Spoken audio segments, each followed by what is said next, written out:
இந்த புரட்டாசி மாசத்துல இந்த முடுவாட்டு காலை வச்சு இன்னைக்கு சூப்பு செய்ய போறோம். வாங்க எப்படின்னு பார்க்கலாம். அப்படியே மறக்காம ஒரு லைக் போட்டுருப்பா. மரச்சேக்கு எண்ணெய் ஊத்திக்கலாம்.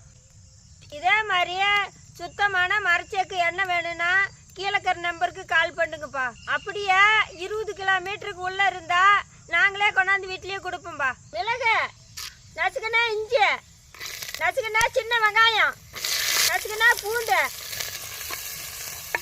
தக்காளி, மஞ்சத்தூள், மிளகாய் தூள், மல்லித்தூள், கறி மசால் தூள், சுத்தம் பண்ணா முடவாட்டு கால் கிழங்கு. கிழங்கு ஆகிறதுக்கே தண்ணி ஊற்றிக்கலாம். கல் உப்பு, இந்த மாதிரி மிளகு தூள் போட்டு இறக்கலாம்பா. எடுத்து குடிப்பா. சூப்பு எப்படி இருந்துச்சு? சூப்பரா இருந்துச்சு பாட்டி.